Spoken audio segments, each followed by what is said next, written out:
Brothers and sisters, our subject for today's lecture is deep and important. I think it includes 3 lectures. One is the destiny of humanity. Is our humanity facing its own destiny? And the second thing is it a part of the periodical work of the planet? That means, is life of the human being predestined? And about the periodical phenomena of human beings coming and going, and has it any relationship with the individual behavior? I think this is a practical approach. I hope this is what our friends mean by giving the heading of the today's lecture.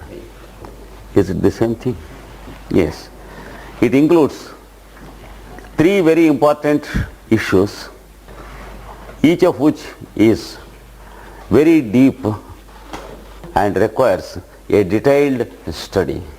But as far as our present time permits, we will try to present a point of view which is practical to make any approach to the problem, and try to know if at all we have a solution, and if there is any solution, does it lie in our hands or does it lie in something else?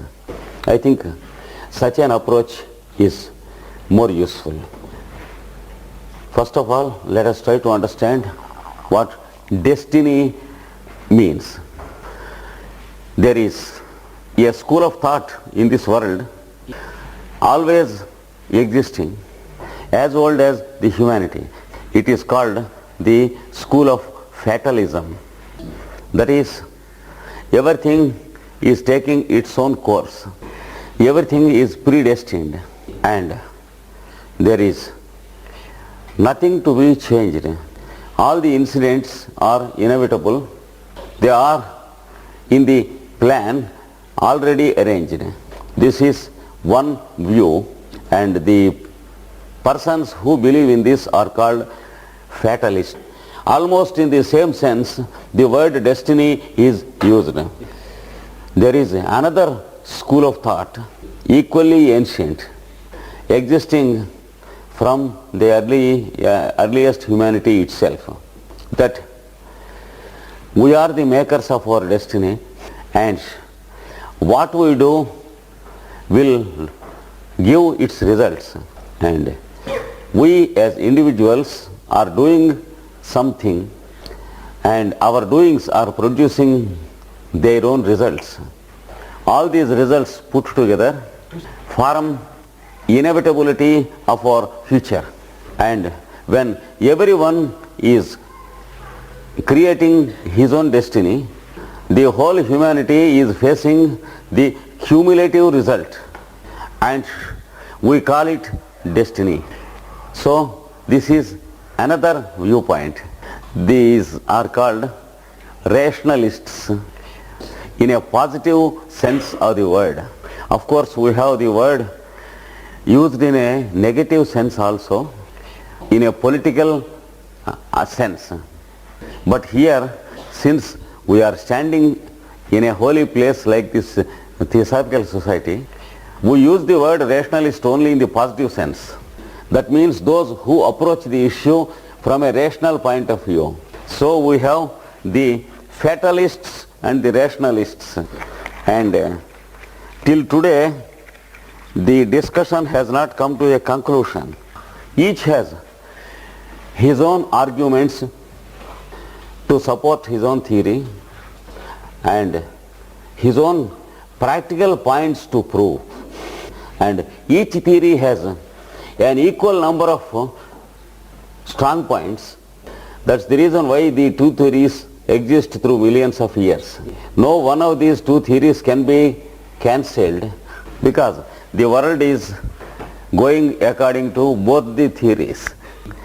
If we break a glass into two, there is glass in the two separate pieces. Similarly, the two theories have two halves of truth. What we have to do is not to break the glass into two, but to use it when it is one. Because if we make it into two or many pieces, no doubt every piece contains a part of the glass, but no piece is useful to hold something in the glass. Similarly, if we take any one of the sides of the two parties, we have some truth in each of the philosophy, but our philosophy will not be any more useful to produce solutions, to tell us what to do. It can give us some fine thoughts, like the little splinters of the broken glass, containing a part of truth in every theory, but the practical application is lost. And when there is no practical application and no solution, no theory is useful, however intellectual and useful, valuable it is. So let us approach the issue from a practical point of view. That is, in what way it is useful for us to do something. Are we expected to do something better? Do we have the way to make ourselves better? Can we have a better understanding of things, a better doing of things, a better approach towards humanity?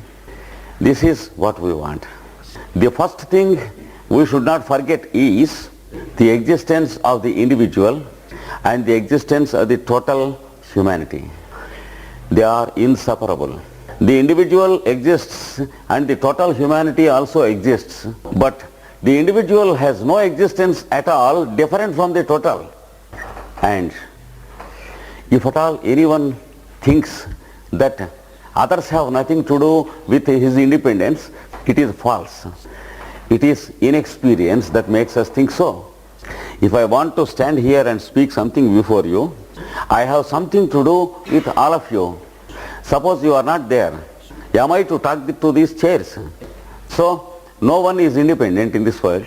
Unless I have something to do with my brother Raymond, I have no chance to stand here and speak. And unless I have something to do with Rennie, I have no place in Leon to stand or eat or sleep. Unless I have something to do with the person who manufactures the garments, we have no garments. So without the person who cuts the hair, there is no hair cutting. So from hair cutter to shoemaker, from head to foot, the individual is inseparable with the total humanity. And the idea of independence should be carefully understood. It should not be understood as exclusion of others. It should be understood as inclusion of everyone. See, the hands have their own existence, but they have no separate existence from the total constitution. Unless they prefer to exist as part of the whole constitution, they cannot work. Suppose the hands want to work for themselves and not do other parts of the body. Suppose the hand refuses to take water because water is not for the hand but to the mouth. Then what happens? There is no water, therefore the person dies and the hand has no opportunity to live. This is the inseparable existence of the individual and the total. The hand cannot help itself. Suppose I have to scratch my body. This hand to scratch this hand and the left hand has to scratch the right hand. One hand cannot scratch itself. It is a law in nature which works as a fundamental law from atom to the solar system. In every atom the law works. The eyes can see everything except themselves. The ears can listen everything except their own eyes. The tongue can taste everything but it does not know its own taste. So the same law works in everything. Everyone has to work for others. Just as the hands They have to work for the other parts of the body, and the hands should work for others, and others, they work for others. The total put together is called work impersonal, which is the only solution, and according to which we are all living. This aspect which cannot be easily understood, this aspect which requires certain amount of experience for us to understand, it is called by a technical name sacrifice. Don't misunderstand the word. It does not mean the victimization of anyone or killing an animal and offering it. But the word sacrifice is used in a higher sense by the authors of the scriptures. God has sacrificed himself in the form of omnipresence, and the result is we exist. So the total existence of God is sacrificed for the birth of the individual existence. These two things should be considered together, and then we will understand that we have to live only through a spirit of sacrifice. That is, unless I do something which is useful to others, I cannot live. Because many things from head to foot, I am using what others are doing. This is the inseparable relationship between the individual and the total. And the individual working for the total gives him what is called the spiritual discipline. And a spirit of sacrifice is already there in the individual mind. We need not teach the spirit of sacrifice to human beings. It is already there in every one of us, because it is natural, it is a part of ourselves. Our duty is to understand it and make a better use of it. For example, the parents help the children in childhood. What for they do it? No result. Because no result. If the parents expect some result, they are not inclined to bring up their children. There are many things which we do without expecting a result. And we are doing our duty in the office.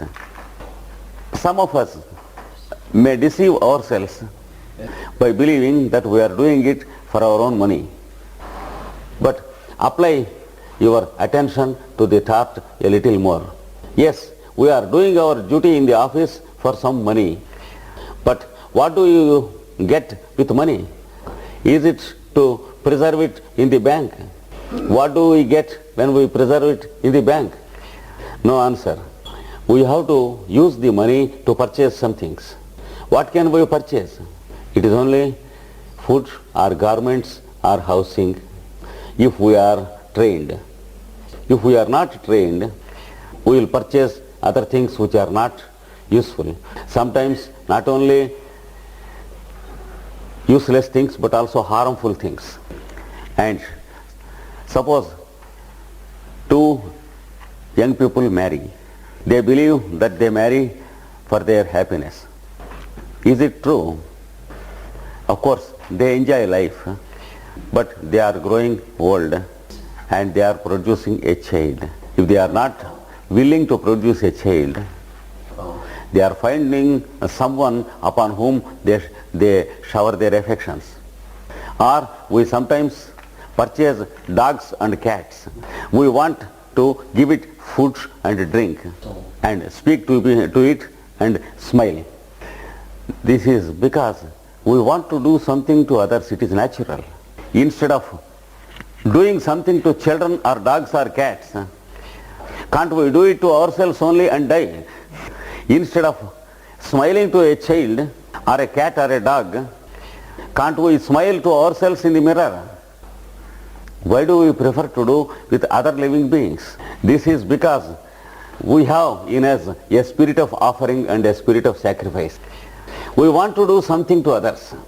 Call it selfishness, call it friendship or relationship, or call it sex.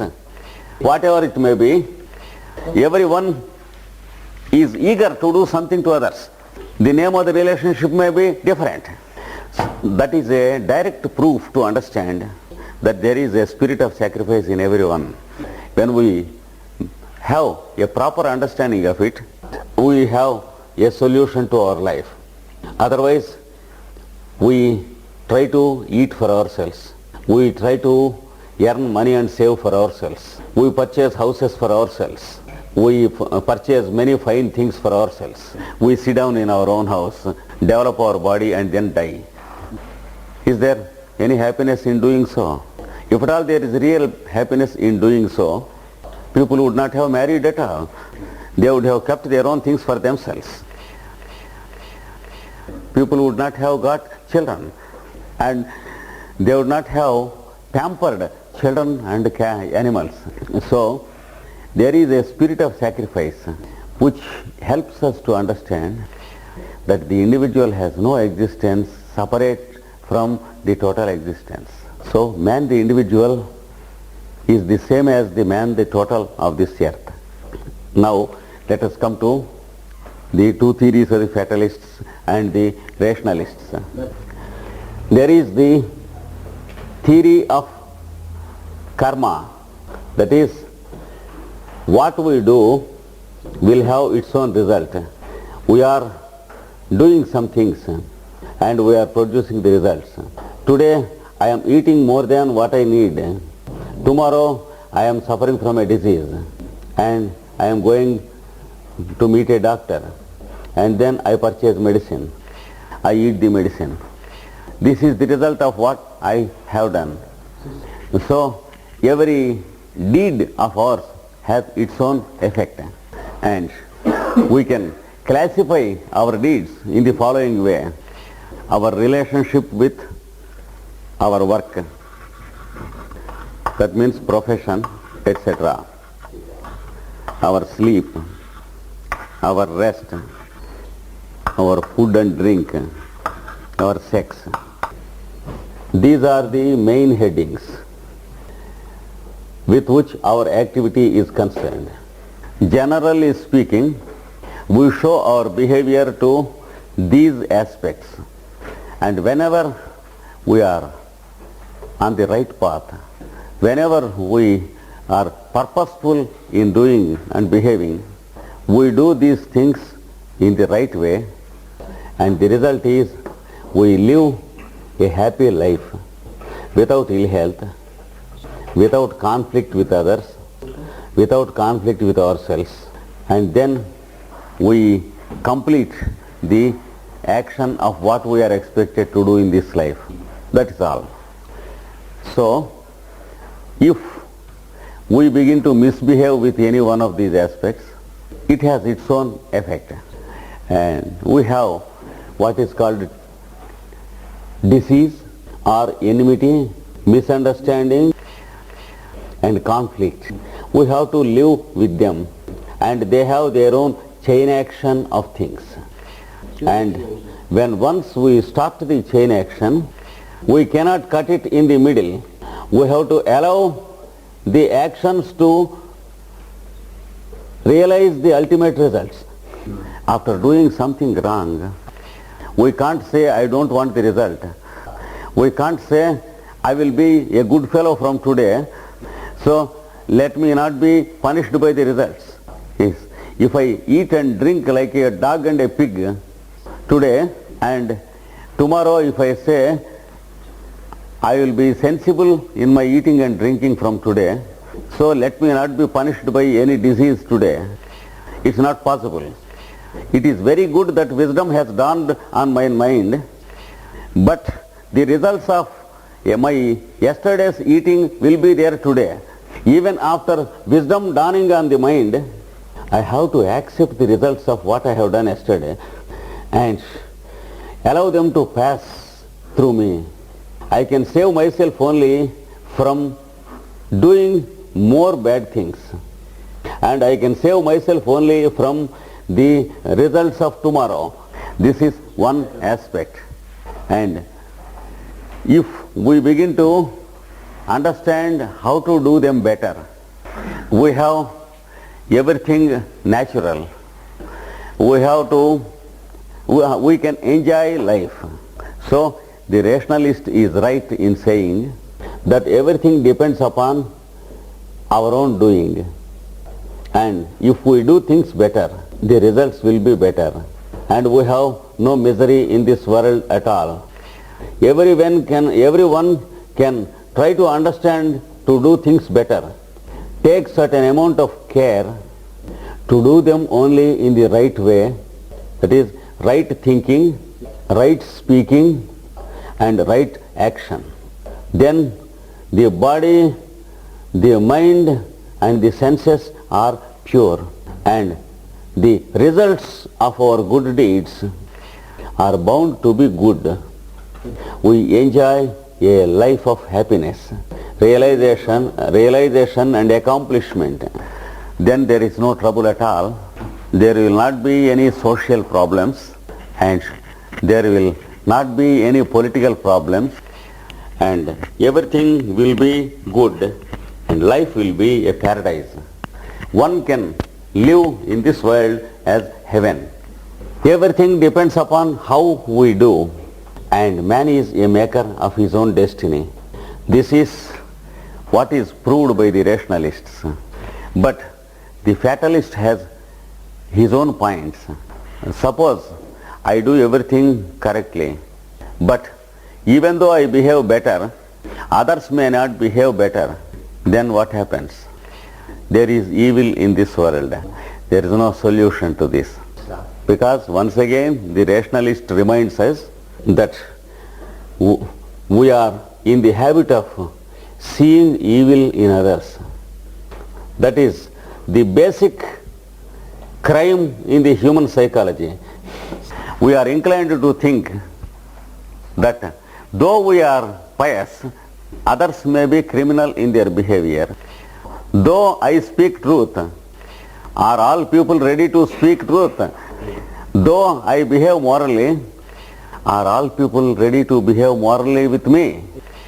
This is the criminal question which exists in every heart. And unless we are ready to make a surgical operation of this question and throw it out, there is no solution for evil in any century. Everyone should begin to cure himself and not others. We see people who are trying to cure others in this world forming into groups and working vigorously. Through millions of years we see this as a part of the story of humanity. Those who are very active in trying to cure the evils of humanity, that is what we call the political fellows and the religious fellows. Politics and religion are the two institutions that give us full work to cure others, not to cure oneself. To make humanity better, to see that humanity has much to eat, to see that poverty is extinguished from this earth planet. So we have many glorious false statements spoken through centuries. But the fact is otherwise. There is a little story in the tradition of India. There was a big ruler, a big king in olden days. He was performing his daughter's marriage. He wanted to purchase all the milk of the villages in the neighborhood. So he sent word to all the people having cattle to bring milk for the 3 days of marriage function, and he would pay the highest price. He asked them to bring the milk when it is quite dark early in the morning and fill up a big container as big as a house to feed the people who attend the gathering of the marriage. So everyone is expected to bring his milk with a container and put it there in the container, bigger container, and go away. And the price the king wanted to pay was very high. So everyone is inclined to think that he has to bring more milk and earn more money on the occasion. But a fellow has only one container of milk in his house. He wanted to supply more containers of milk. So they thought of mixing water in milk. and bringing it and filling the bigger container. And after a few more hours, one fellow thought like this, it will be still darkness early in the morning, and nobody will be there to see. If I take water only and not milk and pour it in the container and get the money, I can fill up 4 or 5 containers and get 4 times or 5 times the money required. So the fellow thought like that, and he took only water and not milk. So in the darkness of the night, he filled the bigger container only with water and no milk at all. So everyone thought in the same way, and everyone brought only water. And in the morning, the head cook who was appointed to prepare coffee for the people who came there, he went to the bigger container of milk and opened it. He saw beautiful quantity of pure water. This will be the story of humanity. As long as we try to see the evil of others, there is no coffee, there is no coffee. So this is not a story of one day's marriage, but this is the story of the humanity through millions and millions of years. Not a story of one country or one village. This is what can be called the story of commercialization of values. So this is